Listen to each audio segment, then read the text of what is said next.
right. on a stage. But you know what? You're doing it. And that's what Thank you. I like about the fact that you're doing Patti LaBelle. Now, you know, like 2 years ago or 3 years ago, Patti LaBelle, maybe even, I think 5 years ago, she started selling her sweet potato pies. Hmm.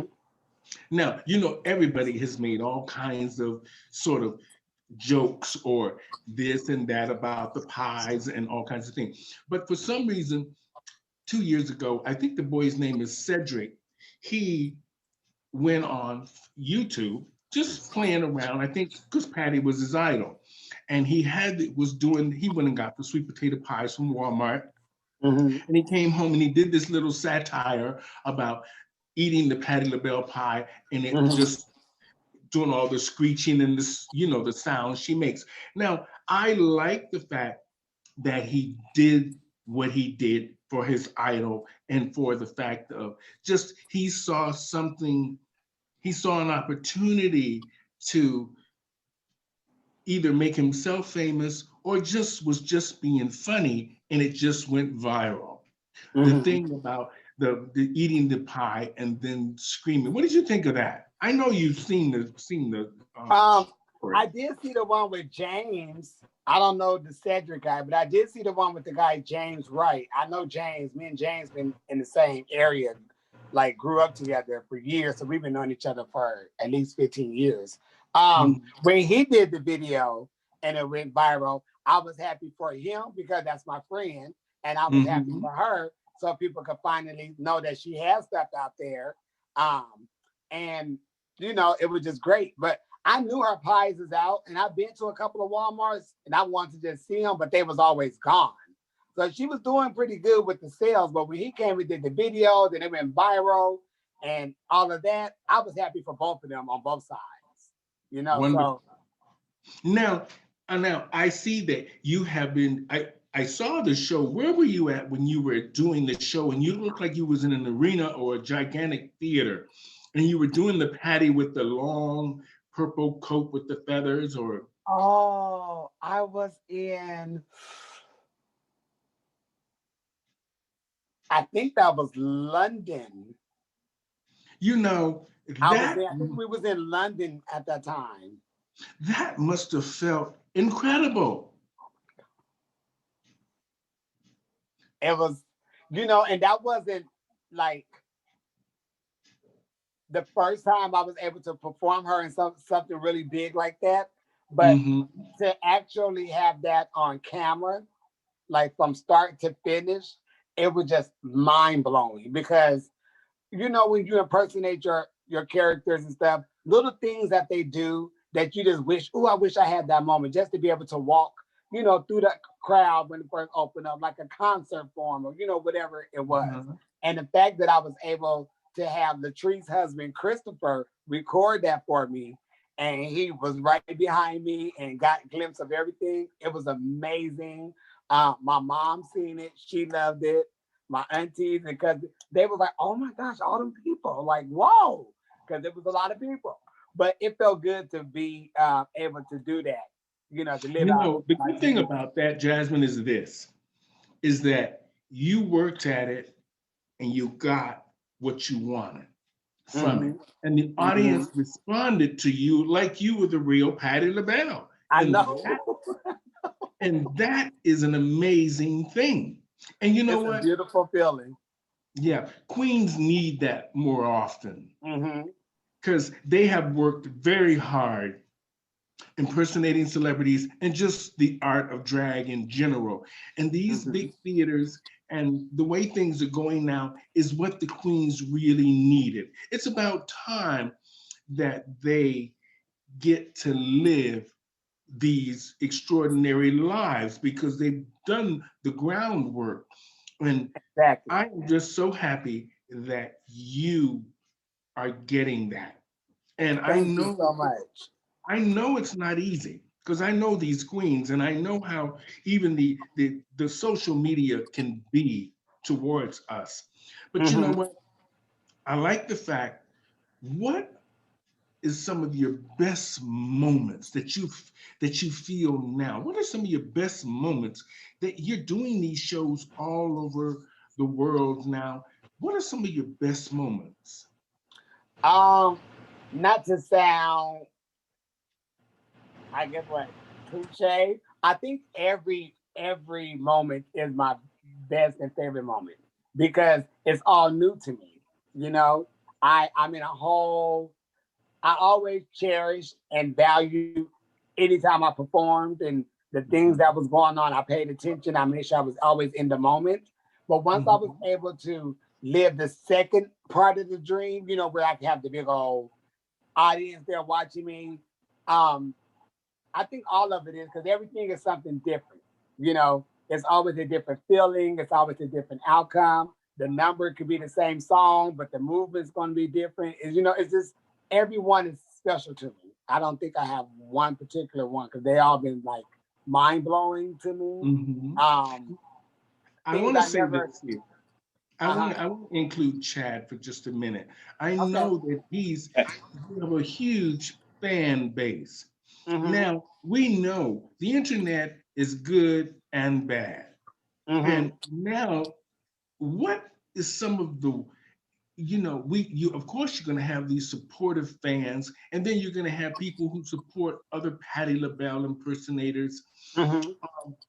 Um, what are some of your worst fears? And have you had any really challenging moments with rethinking just the art of drag in general?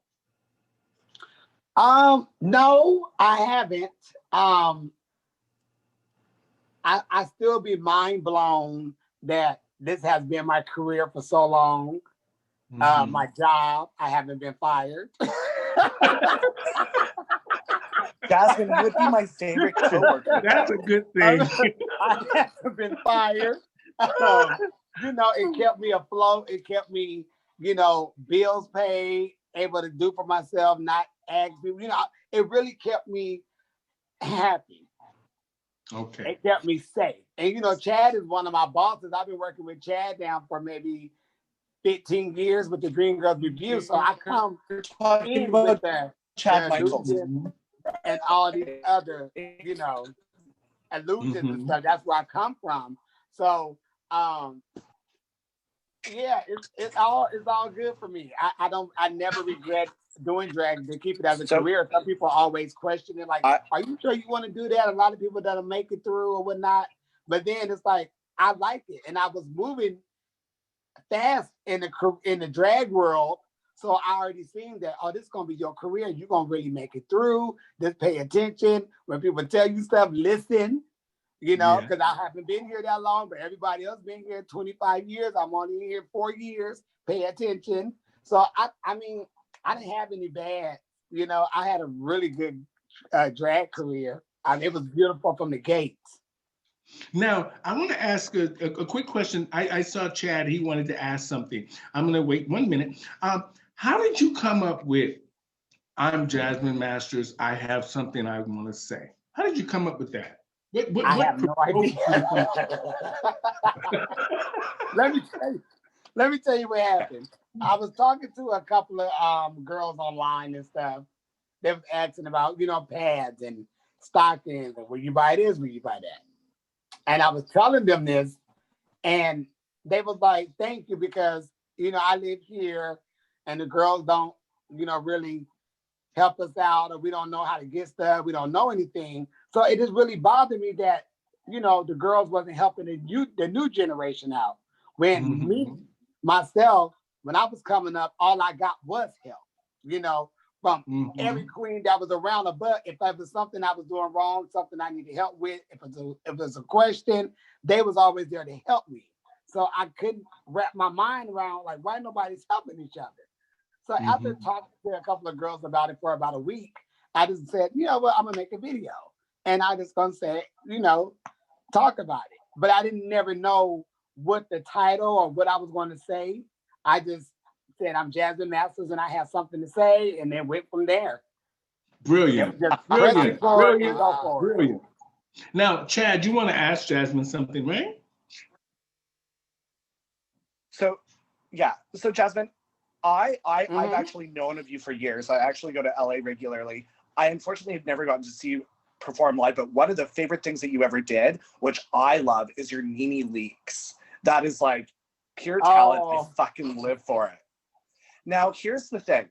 When you went on Drag Race, I was like, this bitch is gonna slay. She's gonna be in the top 3. And I said that twice.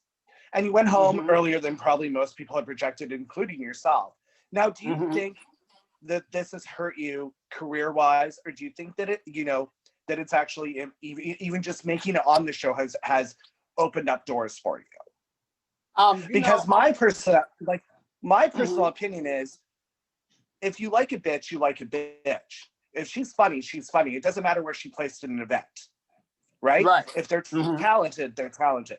But not Mm-hmm. everybody. I was a competitive figure skater, so like I understand how the worlds work in terms of competition. You're not always Mm-hmm. going to end up where you're going to be. Now, do you think that it's opened up doors for you or not, regardless of how you placed? Well, it definitely opened up doors for me because if I never had been on the show, I never would have made it to London. So when people say, how do you feel like you didn't lose? You went home early. Well, baby, let me tell you something. I've been doing drag for years. I was getting paid $25, $50, $75, $100 sometimes if we was lucky.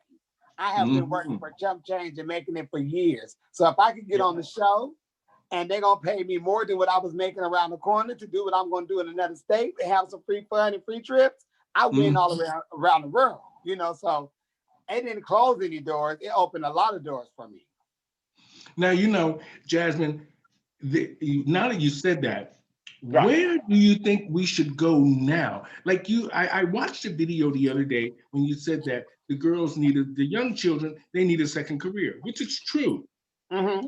But I do see an opportunity that the old school girls, even though they might be strict and kind of mad at the young children are getting all the spotlight, but there's a real opportunity here now for the old school girls to bring back the celebrity impersonation in these theater aspects, because of that is what's missing, that you can do 6-7 nights a week and sell.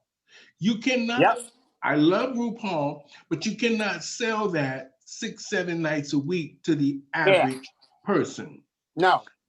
Now, what do you think these girls should be doing now? Well, I don't know what they should be doing, but I do encourage a lot of the young girls to always find a character. Mm-hmm. I always tell them, let me tell you something. It's a lot of drag queens. Every drag queen is not a performer. Every drag queen is not an MC. Every drag queen is not a host. Every drag queen, can't go up there and sing a song, rap a song. And some drag queens just wear clothes and model. Everyone is not an entertainer. But I tell the girls, find you a character that you could impersonate, because that'll always set you aside from 100 other girls who about to do sublimes on the floor. Because what I have learned from my coming out the gate early, my first paid gig after 3 years of doing drag, I never got paid at the door. I was able to keep some tips, but a lot of times I was doing benefit shows for the Imperial Court System because I was a part of them. So I was the benefit queen, basically. My first paid gig was me doing Tina Turner, Proud Mary for 5 minutes. That's when I was like, wait a minute, y'all really make money off this like this? I just did Rolling on the River. And I grabbed 3 people to be the background doo-wops people with me. And I made this money plus a good tip.